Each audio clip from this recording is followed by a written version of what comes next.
দায়িত্ব আল্লাহ তাআলা নিয়ে নিয়েছেন, আপনি আমার চিন্তা করার কোনো প্রয়োজন নাই। এই ধরনের চিন্তা যারা করেন যে দুইটার বেশি নয়, একটা হলে ভালো হয়, এই চিন্তা থেকে বেরিয়ে আসতে হবে। অনেকেই বলে সন্তান বেশি হলে মানুষ হয় না। আমি তো এমনও দেখছি, একটা হইছে একটাই ডাকাত, আছে না নাই? একটা হইছে একটাই চোর, অথবা কোনো কারণে একটা মারা গেছে, তাইলে সে শেষ, আর বাপ হইতে পারে না, পারবে না।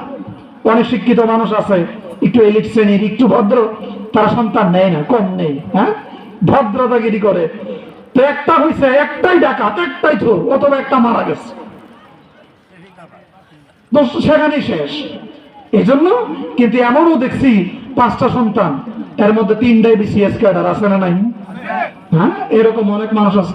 এক মাহফিলে গেছি, এরকম একজন বসা, যে হুজুর বড় শিক্ষিত মানুষ, এখানে বসা, কয় হুজুর আমি 5 নাম্বার। কয় নাম্বার?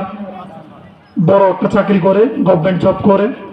তো আমি আলোচনা করতেছি, তো তিনি বলেন যে আমার বাবারা কখনোই চিন্তা করে নাই যে বাচ্চা কম নিতে হবে বা খাওয়াবো কি, এরকম চিন্তা আমাদের কেউ করে নাই। আমরা 5 ভাই। তিনি বলতেছেন যে আমরা 5 জনই আলহামদুলিল্লাহ বড় বড় চাকরিতে আছি, শিক্ষার মধ্যে আছে। আর জায়গায় গেছি, ওখানে গিয়ে দিই, প্রথমগুলো ভালো না, কিন্তু 4 নাম্বারটা বড় বিসিএস ক্যাডার হয়ে গেছে। এখন এই বাচ্চা, তার বাপ মাই যদি ফ্যামিলি প্ল্যানিং করতো যে 2টার পরে আর নিব না, তাইলে কি এই ছেলে বিসিএস ক্যাডার পাইতো? পাইতো না। আচ্ছা, আমার কথাই বলি, আমি আমার পরিবারের সবার ছোট, আমার ছোট এক বোন আছে। এখন আমার বাবা যদি ফ্যামিলি প্ল্যানিং করতো, তাইলে কি আমি এখানে ওয়াজ করতে পারতাম? আপনারা শুনতে পারতেন? পারতেন না। এই জন্য এই চিন্তা মাথা থেকে দূর করে দিতে হবে যে কোনো প্ল্যানিং নয়, আল্লাহ ইজ দ্য বেস্ট প্ল্যানার। সবচেয়ে উত্তম পরিকল্পনাকারী কে? আল্লাহ তাআলা হচ্ছে সবচেয়ে উত্তম পরিকল্পনাকারী। মানুষকে দুনিয়াতে পাঠাইছেন, সে কি খাবে, কোথায় খাবে, কি করবে, কখন মারা যাবে, সবকিছু আল্লাহ তাআলা লিখে রেখেছেন। যেটা বলেন সুবহানাল্লাহ। আমার এক মুসল্লি গত বছর আমার কাছে এসে বলতেছেন, হুজুর আমার 4 মেয়ে, এখন যে বাচ্চাটা হবে এটাও ডাক্তার বলেছেন মেয়ে হবে। আমি চাচ্ছি এই বাচ্চাটাকে রাখবো না, অ্যাবর্শন করে বাচ্চাটাকে মেরে ফেলবো। আমি তাকে বুঝিয়ে বললাম, দেখুন এই মেয়েটা আপনার হতে পারে নাজাতের উসিলা, এই মেয়েটা আপনার নাজাতের উসিলা হতে পারে। আল্লাহ তাআলা বাচ্চাটাকে দিছে, বাচ্চাটাকে আপনারা মারবেন না। আমাদের সমাজে তো এমন মানুষ মরণ নাই, না আছে না নাই? হ্যাঁ, অ্যাবর্শন করে হসপিটালে নিয়ে ডাক্তারের মাধ্যমে একটা নবাগত বাচ্চাকে মেরে ফেলে এমন মানুষ আমাদের সমাজে অনেক আছে, অনেক আছে, কিন্তু প্রকাশ করে না, অনেক মানুষ আছে। আমি তাকে বললাম, দেখুন ভাইজান, হতে পারে এই মেয়েটা আপনার নাজাতের উসিলা, আপনি বাচ্চাটাকে মারবেন না, নষ্ট করবেন না। আমি তাকে অনেক বুঝিয়ে বাচ্চাটাকে নষ্ট করার জন্য বাধা দিলাম। তিনি আমার কথা মানলেন, শুনলেন। এর 5 মাস পরে একদিন আমাকে ফোন দিয়ে বলেন, হুজুর আপনার কথা অনুযায়ী বাচ্চাটা আমি মারি নাই, এখন আমার ঘরে আল্লাহ তাআলা ছেলে সন্তান দিয়েছেন। যে বলুন সুবহানাল্লাহ। ডাক্তার আলট্রাসোনোগ্রাম করেছে, বলেছে কি হবে? মেয়ে, কিন্তু আল্লাহ তাআলা কি দিয়েছেন? ছেলে। তো আল্লাহর পরিকল্পনা, এটা তো আল্লাহ তাআলা জানতেন। এখন তিনি বলতেছেন, হুজুর আপনি যদি না বলতেন আর নিষেধ না করতেন, তাহলে আমি কখনো ছেলের বাবা হইতে পারতাম না। এজন্য যারা এই সমস্ত কাজে লিপ্ত আছেন, এগুলো কি প্রকাশ্যে করে? করে না, গোপনে করে। তো মাইকের আওয়াজ অনেক দূরে যাচ্ছে, সাবধান, কখনো এমন কাজ করা যাবে না। তো রিজিকের মালিক কে? জোরে বলুন কে? চিৎকার করে আল্লাহু আকবার। দুনিয়াতে যিনি আপনি আমাকে পাঠিয়েছেন, আপনি আসার আগেই আপনার রিজিকের ফয়সালা তিনি করে দিয়েছেন। সুবহানাল্লাহ। মুহতারাম হাজিরিন, এই রিজিক কিভাবে বাড়বে? রিজিক বাড়ার অনেকগুলো আমল আছে। 1 নম্বর আমল হলো তাওয়াক্কালতু আলাল্লাহ, আল্লাহর উপর তাওয়াক্কুল করা, ভরসা করা। আল্লাহর উপর তাওয়াক্কুল করা, ভরসা করা। ومن يتوكل على الله فهو حسبه ويرزقه من حيث لا يحتسب। যে আল্লাহর উপর ভালোভাবে তাওয়াক্কুল করতে পারে, আল্লাহ তার জন্য যথেষ্ট। জোরে বলেন সুবহানাল্লাহ। কেমন তাওয়াক্কুল? পাখিরা সকালবেলা বের হয়, খালি পেটে বের হয়, আর সন্ধ্যার সময় ভরা পেটে ঘরে ফিরে। কথা কোন ঠিক কিনা? তারা জানে না আজকে কি খাবে, তারা ধার সংগ্রহ হবে কি হবে না। আল্লাহর উপর তাওয়াক্কুল করে 10টার সময় বের হয় না, মুয়াজ্জিনের আজানের সাথে সাথে তারা ঘর থেকে বের হয়ে যায়, আবার সন্ধ্যায় আজানের আগে ঘরে ফিরে যায়। এক তো কাজ করে, আল্লাহর উপর ভরসা করে।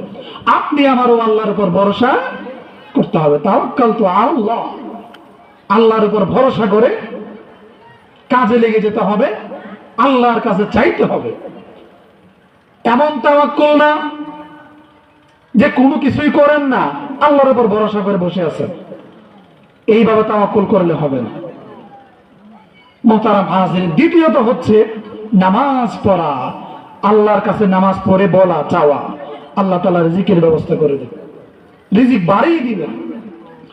3 নম্বর আমল হলো আত্মীয়তা সম্পর্ক বজায় রাখা। এটা হাদিস, আত্মীয়তা সম্পর্ক বজায় রাখা। এখন আমাদের সমাজে তো এটা নাই। সর্বশেষ কবে ফুফুর বাড়িতে গেছেন? হাত তোলেন। সর্বশেষ 1 বছরের মধ্যে ফুফুর বাড়িতে আম কাঁঠাল নিয়ে গেছেন এরকম কে আছেন? হাত তোলেন। অনেকগুলো মানুষ, আমি দেখতে চাই কারা গেছেন। একজনও নাই। সর্বশেষ 1 বছরের মধ্যে ফুফুর সাথে ফোনে কথা বলছেন, আমি হাত দেখতে চাই। শুধু ওয়াজ শুনলে হবে? জানার নাম কাবিয়ানি না, মানার নাম কামিয়াবি। 1 বছরের মধ্যে কি কথা বলেন নাই? অবাক হলাম। তাইলে আত্মীয়তা সম্পর্ক ঠিক আছে আমাদের? নাই। থাকলে তো বলতেন যে কথা হয়েছে। কিন্তু যদি বলি যে মেয়ের সাথে কথা হয়েছে, তাহলে বলবেন একটু আগে কথা বলছে। হ্যাঁ, অনেকে আছে না? কিন্তু ফুফুর সাথে যোগাযোগ নাই, খালার সাথে যোগাযোগ নাই, আছে না? নাই। হাদিসের মধ্যে আল্লাহর নবী বলেছেন, যদি কেউ রিজিক বাড়াইতে চায়, যদি কেউ রিজিক প্রশস্ত করতে চায়, সে যেন আত্মীয়তা সম্পর্ক বজায় রাখে। কিন্তু আমরা রিজিক কমার বই আত্মীয়তা সম্পর্ক রাখি না। গাছের মধ্যে 5টা কাঁঠাল হয়েছে, আপনি বোনের বাড়িতে গেলেন, 2টা কাঁঠাল নিয়ে যদি যান, আল্লাহ বলবেন পরের বছর তোর কাছে আমি 8টা কাঁঠাল দেব। জোরে বলুন সুবহানাল্লাহ। আরে কাঁঠালকে আপনি ধরাইতে পারেন? 5টার জায়গায় 10টা দিতে পারেন কি? পারেন কি না? পারে। তাইলে আপনি আমি কেন চাই না? আম হয়েছে 2 কেজি আম, 3 কেজি আম, নিজের গাছ থেকে পায়রা, কুলসুম দেখ আব্বা আমা মারা গেছে, তোর সাথে অনেকদিন যাবত দেখা হয় না, এই তোর বাড়িতে আসছি, এই না এইগুলো রাখ, খা, কিছুদিনের মধ্যে আবার আমাদের বাড়িতে যাস, বেড়াই দি। এইরকম সম্পর্ক কি এখন আমাদের আছে?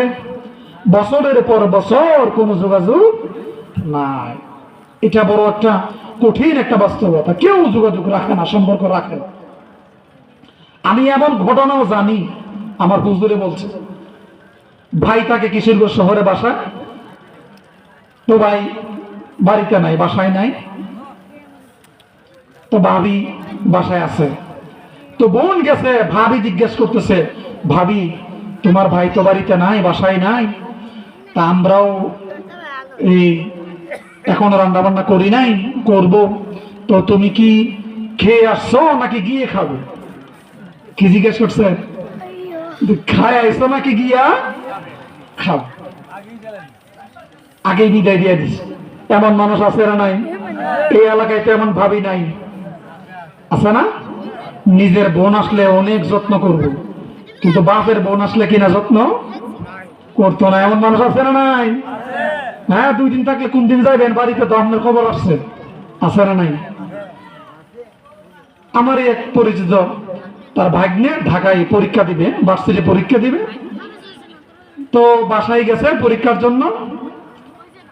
তো যাওয়ার পরে 2 দিন পরে মামা বলতেছে ভাগ্নারে, কিরে তোর মা তো চিন্তা করতেছে যে কোন দিন বাড়ি যাইবি। আর তার শালিকা 2 মাস যাবত আসছে, তারে নিয়ে তার মা বাবা চিন্তা করে না। শালি যাইতে বলতেছে, আরে মাত্র 2 দিন হয়েছে আসছো, এখনই চলে যাবে, এখনো তো তোমাকে নিয়ে ঘোরাফেরাই করি নাই, কোন মার্কেট করতে পারি নাই, তুমি চলে যাইবা। এমন মানুষ মনে হয় এই এলাকাত নাই? আছে? থাকলে জুড়ে বলে আছে। তাহলে এগুলো পরিবর্তন করার জন্য তো ওয়াজ নাকি? না আসমানের উপরে জমিনের নিচে বয়ান করলে হবে? কিছু বয়ান তো নিজের গায়ে লাগতে হবে। হ্যাঁ, যাদের মন সুরের মন পুলিশ পুলিশ, যাদের ভিতরে এগুলো আছে তারা একটু গোসা হইতেছে। হ্যাঁ, এগুলো পরিবর্তন করতে হবে। আমাদের সমাজে যে আত্মীয়তা সম্পর্ক নাই, আগেই তো জিজ্ঞেস করছি, 1 বছরও কথা বলেন নাই। 1 বছর কেন, 10 বছরেও কথা বলে না এমন লোকও এখানে পাওয়া যাবে। এমন মানুষ এখনো আছে। অথচ আপনার ছোটবেলায় এই বোনটাকে নিয়ে আপনি স্কুলে গেছেন, এই বোনটাকে নিয়ে ক্ষেত কামারে কাজ করতে গেছেন। এখন সময়ের কারণে, সময়ের ব্যবধানে আজকে তার কোনো খবর খোঁজ খবর নেন না। এই বোনটা আপনার জন্য কিন্তু অনেক কষ্ট করে। আপনি যদি আপনার বোনের বাড়িতে যান, সে কিন্তু অনেক খুশি হবে, হবে না? দেখবেন বোনের বাড়িতে ভাই গেলে খুশি হয় কি হয় না? আবার অনেক ভাইয়ের বাড়িতে বোন গেলে ভাই বাজার আছে না? হ্যাঁ, যে এত ঘন ঘন আসা লাগে কেন? বাবার সম্পদ নিতে আসছো, তো সম্পদ দিবে না কেন? আপনার সম্পদে আপনার যেমন অধিকার আছে, আপনার বোনেরও সেই রকম অধিকার। হ্যাঁ, আগে যেমন দিতেন বা না দিতেন, বর্তমানে কিন্তু আইন অনেক কঠিন। আমি আইনের ছাত্র, এলএলবিতে পড়তেছি। আপনি যদি বোনের সম্পদ না দেন, এই জমি আপনি বৈধভাবে কারো কাছে বিক্রি করতে পারবেন না, খারিজ করতে হবে, খারিজের কাগজ লাগবে। বোনের হক সে নিয়ে নেবে, এতে আপনার কষ্ট লাগার কি? আপনি তো কিনেন নাই, আপনি যেটা কিনছেন ওইটা তো আর আপনার বোনে নেবে না, নিবে? আপনার বাবার সম্পদ নিবে, এটা দিতে আপনার কষ্ট লাগবে কেন? যদি লাগে বুঝতে হবে আপনার কোনো ইবাদত কবুল হবে না। আপনি হজ করে আসলে হজ কবুল হবে না, বউয়ের মোহরানা না দিলে কোনো নামাজ কবুল হবে না। অনেকেই আছেন বউয়ের মোহরানা না দিয়া বাসর রাতে মাপ চাইয়া নিছে, আছে না নাই? কেন মাপ চাইতে হয়? এত টাকা ধরতে হয় কেন যেটার জন্য মাপ চাইতে হয়? কম টাকা ধরেন, সেই টাকা আপনি দিয়ে দেন। এটা নারীর সম্মান, এটা আল্লাহ তাআলা তাকে দিয়েছেন, সরাসরি ফরজ বিধান। মুহতারাম হাজিরিন, এই যে আত্মীয়তা সম্পর্ক, আমি যেটা বলতেছিলাম, বোনের হক তাকে দিয়ে দিন। অনেকে বুঝা যে এই সম্পদ নিলে হয়তো না, যে ভাইয়ের সম্পদ নিলে কিনা হয় না। হ্যাঁ, গ্রাম অঞ্চলে বাসায় এটা টিকে না, এটা নষ্ট হয়ে যায়, আছে না নাই? একই বাবার সম্পদ তুমি রাখলে যদি এটা বাড়ে, তাহলে বোন দিলে কমবে কেন? বুঝতে হবে তোমার ভিতরে গাফলা আছে, আছে না নাই? এইরকম করা যাবে না। কারণ আপনিও তো এখন বাবা, আবার আপনি আপনার বোনের সম্পদ ঠকাইছেন। আপনার 2-3টা ছেলে মেয়ে আছে, আপনি কিন্তু চান যে আপনার মেয়েকেও দিয়ে যাবেন, চানকে চানকা? তাহলে আপনার বাবাও চাইতো যে আপনার বোনকে আপনি সম্পদ দিবেন। যারা এই কাজ করছেন, যেটা বলতেছিলাম, নামাজ পড়া, আল্লাহর উপর ভরসা করা, তারপর হচ্ছে আত্মীয়তা সম্পর্ক বজায় রাখা। যদি কেউ রাখে তাহলে আল্লাহ তাআলা রিজিক বৃদ্ধি করে দিবেন। মুহতারাম হাজিরিন, আমি যে আয়াতে কালিমা তেলাওয়াত করেছি, আল্লাহ তাআলা কোরআনুল কারীম, মহাগ্রন্থ আল কোরআন, সূরা বাকারা দিয়ে কোরআনুল কারীম শুরু হয়েছে। আলিফ লাম মিম, যালিকাল কিতাবু লা রাইবা ফীহি হুদাল লিল মুত্তাকিন। আল্লাহ তাআলা বলছেন, যালিকাল কিতাব লা রাইবা ফীহি, এটা এমন একটা কিতাব যে কিতাবের মধ্যে কোনো সন্দেহ নেই। There is no doubt in the Holy Quran. I made the Quran easy to understand, easy to recite, easy to memorize. There is no doubt in the Holy Quran. আমি এই কোরআনকে সৃষ্টি করেছি সহজ করে। এই কোরআনের মধ্যে কোনো সন্দেহের লেশ মাত্র নেই। এখন পর্যন্ত পৃথিবীতে কেউ কোরআনের ভুল ধরতে পারে নাই। আল্লাহ তাআলা বলছেন, আমি এই কোরআনকে সহজ করে সৃষ্টি করেছি। যদি সহজই না হতো তাইলে এই মাদ্রাসার ছেলেরা বছরে বছরে হাফেজ হইতে পারত না। 10 বছর 12 বছরের বাচ্চারা ছেলেরা 30 বার কোরআনের হাফেজ। সুবহানাল্লাহ। এটা কোনো সাধারণ কথা নয়। আল্লাহ তাআলা এই কোরআনকে সহজ করে মানুষের জন্য সৃষ্টি করেছেন। এই কোরআনের আজমত, এই কোরআনের ভালোবাসায় আমরা এখানে এসেছি।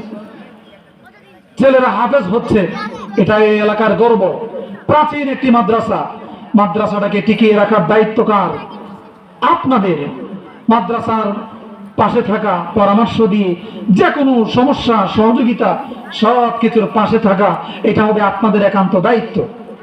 মুহতারাম হাজিরিন, এই কোরআনের মাহফিলে এসে আমাদেরকে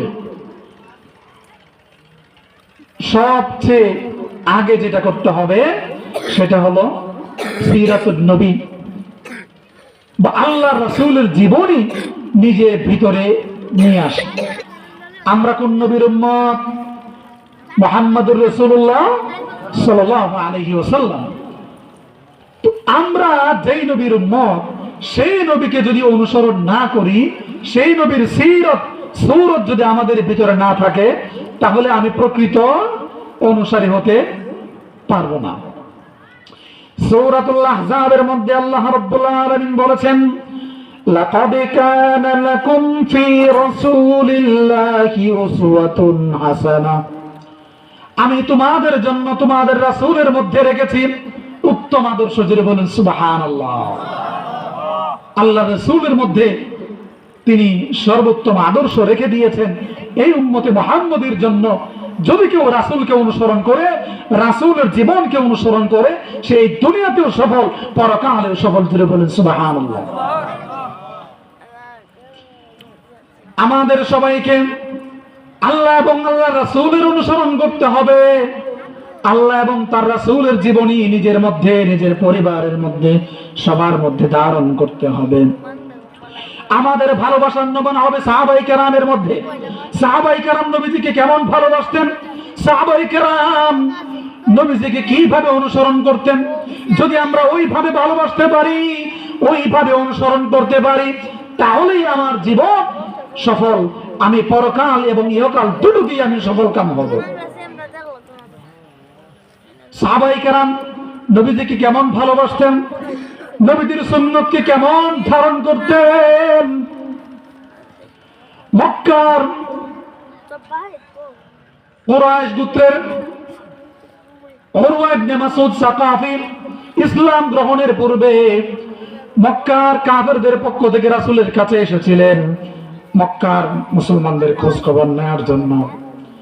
আসার পরে তিনি যা দেখলেন, তার লোকদের কাছে গিয়ে যেইভাবে বর্ণনা করলেন, উরওয়া ইবনে মাসউদ সাকাফি বলেন, আমি এমন এক ব্যক্তির কাছ থেকে এসেছি, আমি দুনিয়ার অনেক রাজ দরবারে বাদশার কাছে গিয়েছি,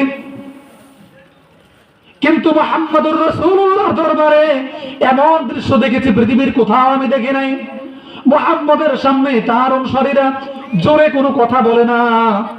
মুহাম্মদের সামনে তার অনুসারীরা কোন ধরনের উচ্চবাচ্য আওয়াজ করে না। মুহাম্মদ থুতু ফেললে তার অনুসারীরা খাওয়ার জন্য অপেক্ষায় বসে থাকে। আমি এমন দৃশ্য দেখেছি, যেই দৃশ্য কোন সাধারণ মানুষের হতে পারে না। এটা সরাসরি আল্লাহ রাব্বুল আলামিনের নবী ছাড়া আর কেউ হতে পারে না। সুবহানাল্লাহ। আব্দুল্লাহ ইবনে জুবায়ের রাদিয়াল্লাহু তাআলা আনহু নবীজির গায়ে শিঙা লাগালেন, কিছু রক্ত বের হলো। আল্লাহ রাসূল আব্দুল্লাহ ইবনে জুবায়েরকে বললেন, ও আব্দুল্লাহ ইবনে জুবায়ের, তুমি এই রক্তটা কোথাও ফেলে দিয়ে আসো। আব্দুল্লাহ ইবনে জুবায়ের রক্তটা হাতে নিয়ে নিজে পান করে ফেললেন। যেটা বলেন সুবহানাল্লাহ। আল্লাহ রাসূল সঙ্গে সঙ্গে বললেন, লাম তামাসসাকান নার, যার গায়ে আমার রক্ত প্রবেশ করেছে সেই লোকটা আগুনে কখনো পড়তে পারে না। নবীজি কি পরিমাণ ভালোবাসতেন, আর আমরা কি করি? আমাদের নবীজির প্রতি কেমন ভালোবাসা আছে?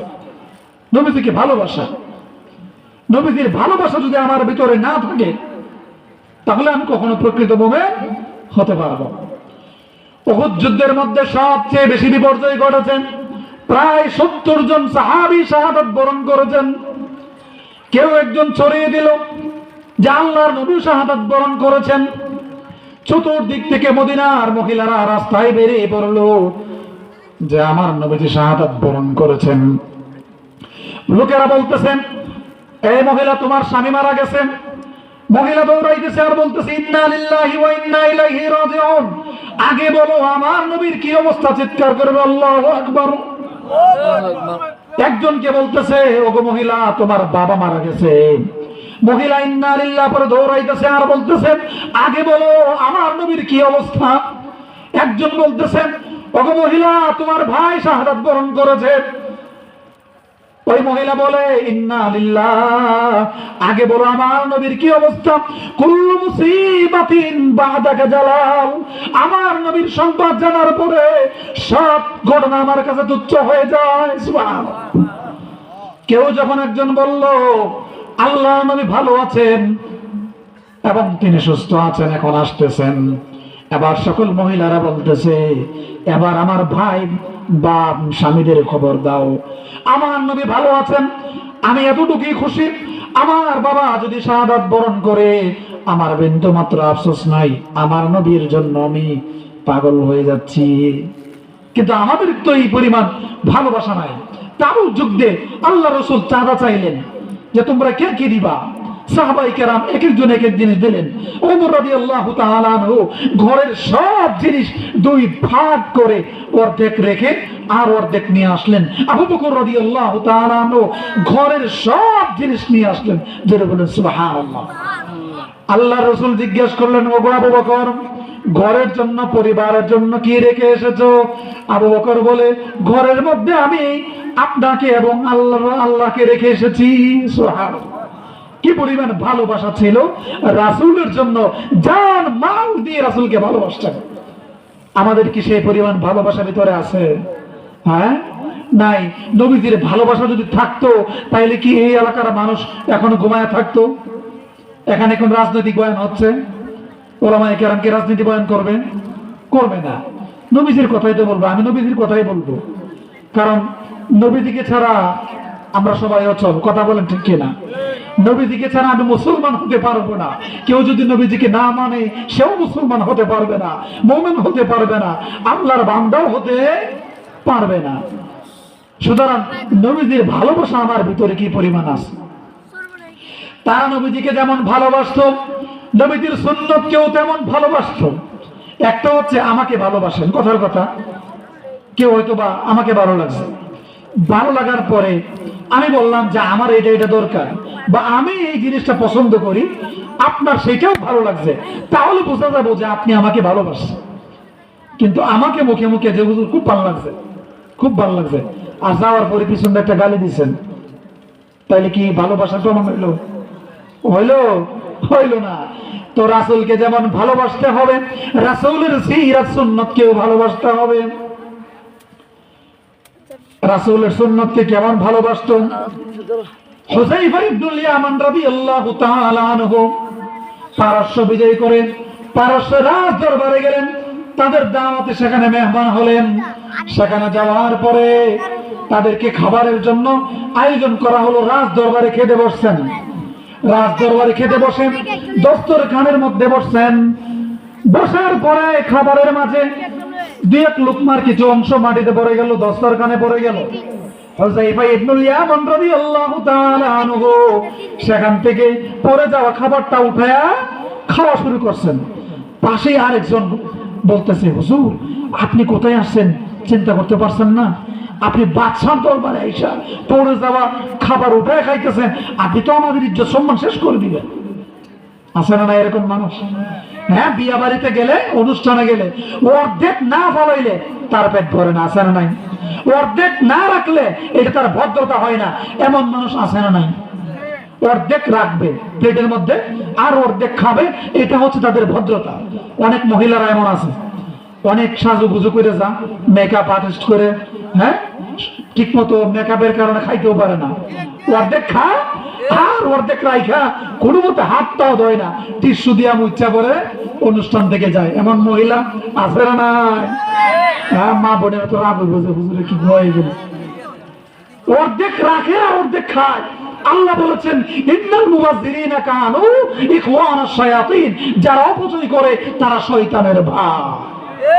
এজন্য এই যে অর্ধেক রাখলে কত মানুষ তো এক মাসে এক সপ্তাহে গরুর গোশত দেখেই না, আর আপনি অর্ধেক রেখে আসছেন। এদেরকে ধরবেন, এটা কোনো ভদ্রতা না, এটা কোনো স্ট্যান্ড হতে পারে না, এটা কোনো ভদ্র সমাজের কাজ হতে পারে না। আপনি যা দিবে সেটা এমন ভাবে খাবেন যে এই প্লেট আর ধোয়ার কোনো প্রয়োজন না হয়। মুহতারাম হাজিরিন, হুযায়ফা ইবনুল ইয়ামান রাদিয়াল্লাহু তাআলা আনহু খেতে বসলেন, খাবারের একটি লোকমা পড়ে গেল।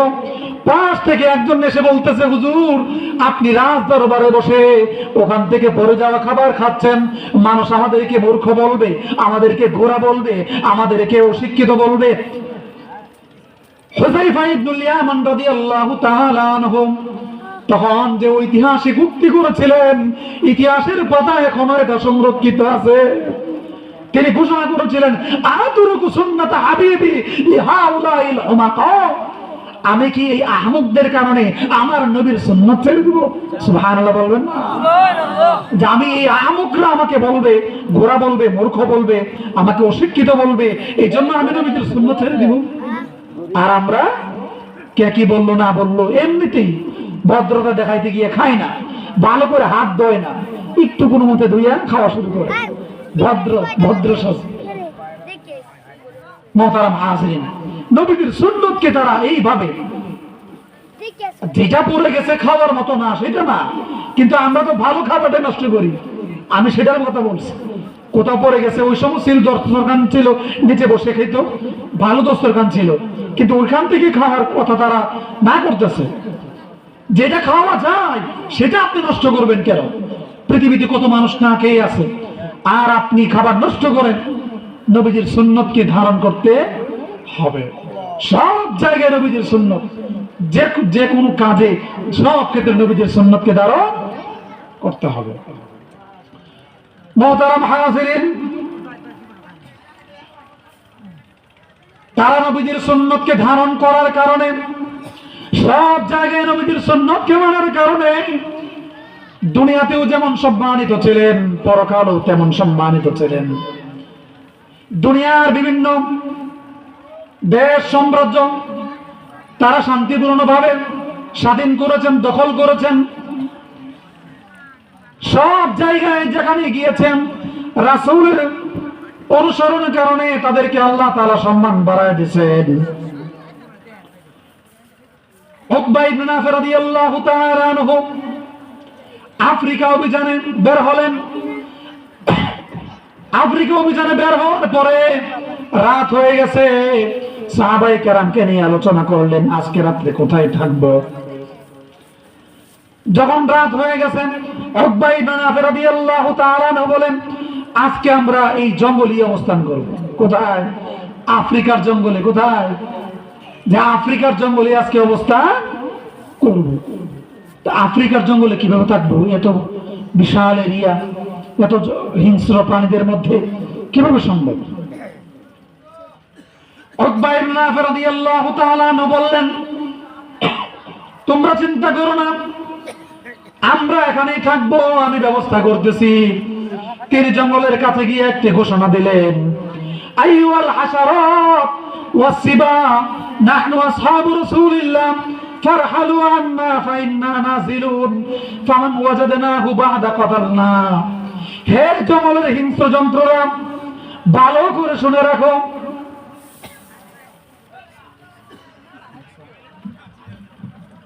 আমরা আল্লাহর রাসূলের সাহাবী, আমরা আজকে এই জঙ্গলে অবস্থান করব। তোমরা যে যেখানে আছো সেখান থেকে চলে যাও, এরপর যদি কাউকে পাওয়া যায় তাকে হত্যা করা হবে। সাহাবায়ে কেরাম বলেন, এই ঘোষণার পরে দেখলাম সাপ তার বাচ্চাকে মুখে নিয়ে জঙ্গল থেকে পলায়ন করছে, বাঘকে দেখলাম তার শাবককে মুখে নিয়ে জঙ্গল থেকে পলায়ন করছে। যারা বলে সুবহানাল্লাহ, এটা কেমন সাহাবী! নবীজি কিভাবে অনুসরণ করতেন, যার কারণে সব জায়গায় যেখানে গেছেন হিংস্র জন্তুরা, মানুষ তো দূরের কথা, সবাই তাদেরকে অনুসরণ করেছে। তারা যা বলেছে তাই তারা অনুসরণ করেছে। কিন্তু আমাদের কথা তো আমাদের বউরা শোনে না, কথা কোন ঠিক কিনা? হ্যাঁ, জঙ্গলের সাপ বিচ্ছু শুনবে দূরের কথা, কিন্তু তারাও মানুষ ছিলেন আর আমরাও মানুষ। তাহলে দেখেন, আমাদের অবস্থানটা কোথায় আর তাদের অবস্থানটা কোথায় ছিল। এই জন্য সব ক্ষেত্রে যদি রাসূলের ইত্তিবা সুন্নাত, রাসূলের অনুসরণ করতে পারে, তাহলে আপনার দুনিয়াতেও সফল, পরকালেও সফল। আল্লাহর কাছে যা চাইবেন আল্লাহ তাআলা তাই দিবেন। এরকম ঘটনা শুনছেন না যে আল্লাহর ওলিরা বৃষ্টির জন্য দোয়া করছে, দোয়া শেষ না হওয়ার আগেই বৃষ্টি হয়েছে। এমন ঘটনা বাংলাদেশে নাই? অসংখ্য আছে, এগুলো আমাদের চোখে দেখা। 50 বছর আগে বললে বিশ্বাস করতেন না। এই 2 বছর 1 বছর আগে 7 বছর দোয়া করছে সুলাকিয়া মাঠে, নামাজ পড়ে যাওয়ার আগেই বৃষ্টিতে ভিজে গেছে মাঠ। তো যদি এইরকম বান্দা হতে পারি আর আল্লাহর কাছে যাইতে পারি, তাহলে আল্লাহ এখনো আমাদের সেই ব্যবস্থা করে দেবেন। কিন্তু আমাদের অবস্থা তো তা না। আমরা রাসূলের অনুসরণ করি না, আমরা ইত্তিবায়ে সুন্নাত অনুসরণ করি না, আমরা রাসূলকে ভালোবাসি না। রাসূলকে অনুসরণ করা, রাসূল যা বলেছেন তা মানা, রাসূল যা নিষেধ করেছেন তা থেকে বিরত থাকা। মুহতারাম হাজিরিন, আল্লাহ নবী বিশ্বনবী মুহাম্মদুর রাসূলুল্লাহ সাল্লাল্লাহু আলাইহি ওয়াসাল্লাম জীবনে কোনোদিন মিথ্যা কথা বলেন নাই। আল্লাহ নবী বিশ্বনবী মুহাম্মদুর রাসূলুল্লাহ কারোর সাথে প্রতারণা করেন নাই। আল্লাহর নবীর একাধিক স্ত্রী থাকা সত্ত্বেও কারো সাথে কখনো খারাপ আচরণ করেন নাই। আল্লাহ নবী বিশ্বনবী মুহাম্মদুর রাসূলুল্লাহ সুযোগ থাকা সত্ত্বেও কখনো প্রতিশোধ নেন নাই। আল্লাহ নবী বিশ্বনবী মুহাম্মদুর রাসূলুল্লাহ সাল্লাল্লাহু আলাইহি ওয়াসাল্লাম মানুষকে অকাতরে ক্ষমা করে দিয়েছেন। যারা নবীজিকে কষ্ট দিয়েছেন তাদেরকে ক্ষমা করে দিয়েছেন, যারা নবীজির সাথে প্রতারণা করেছেন তাদেরকেও আল্লাহ নবী ক্ষমা করে দিয়েছেন। কখনো কাউকে কষ্ট দেন নাই। নবীজির একাধিক স্ত্রী থাকা সত্ত্বেও কারোর সাথে কখনো খারাপ আচরণ করেন নাই। কিন্তু আমরা কি আমাদের স্ত্রীর সাথে ভালো আচরণ করি না? আমরা কখনোই, অধিকাংশ মানুষ আমাদের স্ত্রীদের সাথে ভালো আচরণ করি না। হাদিসের মধ্যে আল্লাহ রাসূল বলেছে, যে স্ত্রী সাক্ষী দিবে স্বামীর ব্যাপারে যে আমার স্বামী ভালো, এটা হাসরের ময়দানে কবুল করা হবে। জোরে বলুন সুবহানাল্লাহ। কারণ আপনার স্ত্রী জানে আপনার টাকা হালাল না হারাম, আপনার স্ত্রী জানে আপনার চরিত্র কেমন, আপনার স্ত্রী জানে আপনার মানুষের সাথে ব্যবহার কেমন, আপনার স্ত্রী জানে আপনার ইনকামের কয় পার্সেন্ট হালাল কয় পার্সেন্ট হারাম। কথা কম ঠিক কিনা? যদি নারীদেরকে স্বাধীনভাবে মত প্রকাশের সুযোগ দেওয়া হতো যে তুমি তোমার স্বামী সম্পর্কে যা ইচ্ছা বলতে পারবা, কোনো সমস্যা নাই, তাইলে মনে হয় একজন স্ত্রী পাওয়া যাবে না স্বামীর সুনাম করবে। কথা কন ঠিক কিনা? অসংখ্য অভিযোগ দিবে কি দিবে না? দিবে। আপনার থাক বা না থাক, আপনার অসংখ্য অভিযোগ দেবে। স্ত্রীর সাথে ভালো আচরণ করতে হবে বা করা দরকার, এটা আমরা অনেকে মনেও করি না। মনে করি এটা আমার ঘরের দাসীবাদীর মতো, কামলির মতো, যেভাবে ইচ্ছা আমি রাখবো। আপনার অধিকার থাকলেও এইভাবে কিন্তু আপনার মেয়েরে আপনি রাখতে চান না, চান? তাহলে আপনি কি করেন? স্ত্রীর সাথে ভালো আচরণ যদি না করে থাকেন তাহলে করতে হবে। কেন? নবীজির 11 জন স্ত্রী থাকা সত্ত্বেও কারোর সাথে নবীজি কখনো খারাপ আচরণ করেন না। অধিকাংশ মানুষ স্ত্রীদের সাথে গালিগালাজ করে, তুই তুকারি করে, ধমকায়, অতিরিক্ত শাসন করে। এমনও অনেক মানুষ আছে ব্যত্রাঘাত করে, শারীরিক আঘাত করে। এটা অনেক আগে বেশি ছিল, 10-12 বছর আগে মনে করতো যে বউদেরকে মারা বুঝি এটা একটা সবের কাজ, আছে না নাই? এই যে পুরুষরা এখন কথা কয় না, তারা বিরুদ্ধে যাইতেছে। 10-12 বছর আগে আমি অনেক দেখছি অযথায় অপ্রয়োজনে মারত, কাশি কুজ্জা পাইতেছে না, কাশি এর বগলের তলে বউর মারতেছে, ধমকাইতেছে। এমন ঘটনা আমি দেখছি। চশমা কুজ্জা পায় না, চশমা এর কপালে, বউ এরকম চশমা কই, আছে না এরকম মানুষ? হ্যাঁ, আগে চিল্লাইতেছে লবণ কম হয়েছে, লবণ সামনে আছে, খাইতো না, যে ভালো করে রানলি না কেন? যথাসম্ভব তুমি করে আপনি করে রাখবেন, ভালোবাসা বাড়বে। আপনি তারা তুই করে বললেও কিছু হবে না, তুমি করে বললেও কিছু হবে না। কিন্তু তুমি করে বললে এটার মধ্যে একটা ভালো সম্পর্কের মধ্যে একটা উন্নতি আসবে। কিন্তু অধিকাংশ মানুষ তুই তুকারি করে কি করে না, মনে করে এটা তার অধিকার। আপনি যদি তুমি করে ভালোবেসে তার সাথে সম্পর্ক করে, তাইলে এটা শিখবে আপনার ছেলে। আমার কথা বুঝতেছেন? অনেক বাবাদের অভিযোগ যে ছেলের বিয়ে করাইছি, ছেলেটা ভালো না, কিন্তু মেয়েটা বংশে ভালো, কিন্তু আমার ছেলের ব্যবহার ভালো না, এরকম অনেক অভিযোগ আছে। এখন তাকে এগুলো কিভাবে শিখবে সে? আপনি যে খারাপ আচরণ করছেন মার সাথে, এটা দেখে দেখে বড় হয়েছে, এখন আপনার চোখের সামনেই আপনার মেয়ের বয়সী বউয়ের সাথে এই খারাপ আচরণ করে। এবং এগুলো যে ওয়াজের বিষয়, এটা অনেকে মানতে রাজি না।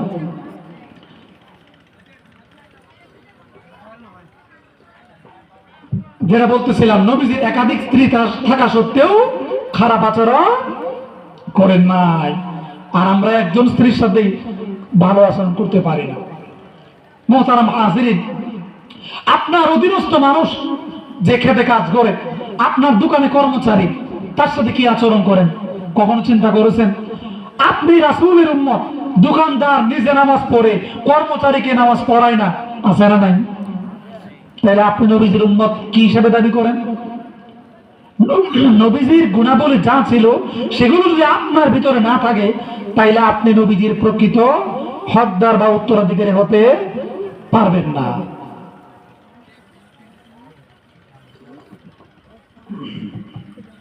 নবীজি কোনোদিন কাউকে গালিগালাজ করেন নাই, নবীজি কোনোদিন কাউকে কটুবাক্য বলেন নাই। কিন্তু আমাদের সমাজের কিছু মানুষ আছে, গালি ছাড়া কথাই বলতে পারে না, আছে না নাই? দেখা হয়েছে, মানে একটা গালি দিয়ে ডাক্তার দিব, এরকম মানুষ নাই? তাহলে আপনি কেন গালি দিয়ে কথা বললেন? সমবয়স্ক, এই জন্য গালি দিতে হবে? গালি দিবেন কেন? তার নাম আছে সুন্দর। অনেক মানুষ আছে, নাম না বিটকে ডাকলে তার পেটের ব্যথা জমায় না, আছে না নাই? আব্দুল কুদ্দুস ডায় কুদ্দুচ্ছেন, আছে না নাই? অনেক মানুষ আছে। এই যে নবীজির সুন্নাত গুলো যারা অনুসরণ করেন না, তাদের জন্য আমার কষ্ট হয় যে আপনি দাঁড়িয়ে রাখছেন, নামাজ পড়েন, কিন্তু নবীজির সুন্নত নাই। সুন্নত মানে শুধুমাত্র দাঁড়িয়ে রাখা? নবীজি কিভাবে কথা বলতেন, নবীজি কার সাথে কি আচরণ করতেন? অনেক মানুষ আছে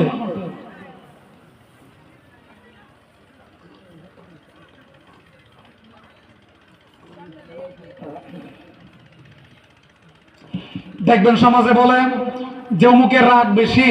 কি বেশি? যে রাগের মাথায় বলে ফেলছে অমুকের রাগ বেশি। আরে ভাই, আপনার রাগ বেশি মানলাম, এখন যদি আপনার পাশে দাঁড়ায় দেখেন এমপি সাহেব দাঁড়ানো, রাগ থাকবো? এই রাগ থাকবে তো? থাকবে না। আপনি দাঁড়ায় দেখলেন পুলিশের এসপি দাঁড়ানো, রাগ থাকবে? থাকবে না। তাহলে তখন রাগ কোথায় যা? রাগ তখনই উঠে যখন তার উপর আপনি রাগ প্রয়োগ করতে পারেন, ঠিক কিনা? মানে আপনার চেয়ে দুর্বল হয় গরিব, না হয় সে দুর্বল অথবা দেখতে পারো না, যে আপনার অধীনস্থ, তার উপর আপনি বাহাদুরি করছেন। দেখবেন আমাদের সমাজে রিক্সাওয়ালাদেরকে মানুষ বাজে আচরণ করে, গালিগালাজ করে, তার সাথে খারাপ আচরণ করে, করে কি করে না? কিন্তু আরেকজন সাধারণ মানুষের সাথে করে না, তার বাড়ি মানুষের সাথে করে না, কারণ ওখানে গেলে ওরে ধরবো ঠিক মতো। কিন্তু রিক্সাওয়ালা তো বেচারা অসহায়। এখন আমার সাথে ভালো আচরণ করলেন আমি হুজুর, আর রিক্সাওয়ালার সাথে খারাপ আচরণ করলেন, এটা কি নবীজির সুন্নত? সুন্নত না।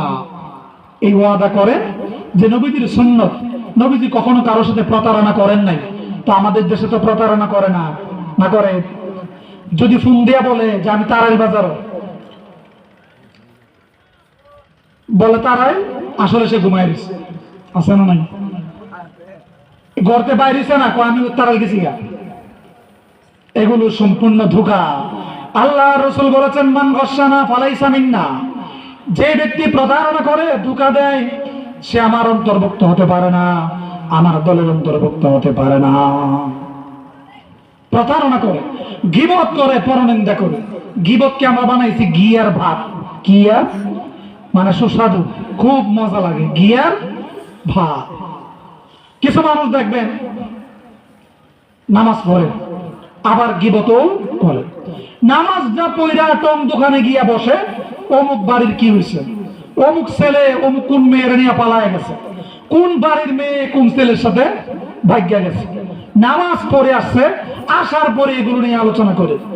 এগুলো তো বড় আলা, কিন্তু এর চেয়ে সহজ সাধারণ বিষয়েও গীবত করে। নামাজও পড়ে, গীবতও করে, নামাজও করে, চুরি করে, নামাজও করে, প্রতারণাও করে। এমন নামাজে আল্লাহ তাআলা চান না। তবে আপনার নামাজ হবে, কিন্তু নামাজের পাশাপাশি এগুলো ছেড়ে দিতে হবে। অনেক মুরব্বীরা আছে মসজিদে গেলে বাচ্চাদের সাথে খারাপ আচরণ করে, দুষ্টামি করে, ধমক দিয়ে একবার উড়াই দেয়। আছে না নাই? বাচ্চারা মসজিদে গিয়ে দুষ্টামি করবে। এখন যদি বাচ্চা মসজিদে গিয়ে দুষ্টামি না করে, তাহলে 10 বছর পরে এই বাচ্চা আর মসজিদে যাবে না। তাকে সুযোগ দিতে হবে, দুষ্টামি করবে, আমার তাকে আদরের সাথে বসায়ও দিতে হবে। মুরব্বীরা গেঞ্জি পরে নামাজ পড়ে তাকে গালিগালাজ করে, এমন মানুষ আছে না নাই? সেদিন নামাজ পড়ছে, এটাই হচ্ছে শুকরিয়া। আজকে গেঞ্জি পরে পড়ছে, কিছুদিন পরে পাঞ্জাবি পরে পড়বে। কিন্তু আপনি তো চাচা আরেকবার আইল কাঁপতে কাঁপতে একবার আইল বাঁকা করে মসজিদে গিয়ে বলেন যে কাতার সোজা না করলে নামাজ হবে না। আছে না নাই? সরকারি চাকরি করে, সুদ খায়, ঘুষ খায়, কয় দিলে দে, নামাজ যেতেছি তাড়াতাড়ি। এমন মানুষ আছে না নাই? মুহতারাম হাজিরিন, রাসূলকে যদি অনুসরণ করে তাহলে পূর্ণাঙ্গ অনুসরণ করতে হবে। আল্লাহ তাআলা বলেছেন, কুল ইন কুনতুম তুহিব্বুনাল্লাহ ফাত্তাবিউনি ইউহিব্বুকুমুল্লাহ ওয়া ইয়াগফির লাকুম যুনুবাকুম ওয়াল্লাহু গফুরুর রহিম। হে নবী, আপনি জানায়া দিন, যদি আমি আল্লাহকে ভালোবাসতে চাও তাহলে আমি নবীর অনুসরণ করে যাবেন। সুবহানাল্লাহ। ফাত্তাবিউনি ইউহিব্বুকুমুল্লাহ, আল্লাহ তোমাকে ভালোবাসবেন, ওয়া ইয়াগফির লাকুম যুনুবাকুম, আল্লাহ তোমার গুনাহ ক্ষমা করে দিবেন। সুবহানাল্লাহ। কুল আতিউল্লাহ ওয়া আতিউর রাসূল, আল্লাহ এবং তার রাসূলের আনুগত্য করো। সব জায়গায় আল্লাহর পরে নবীদের স্থান।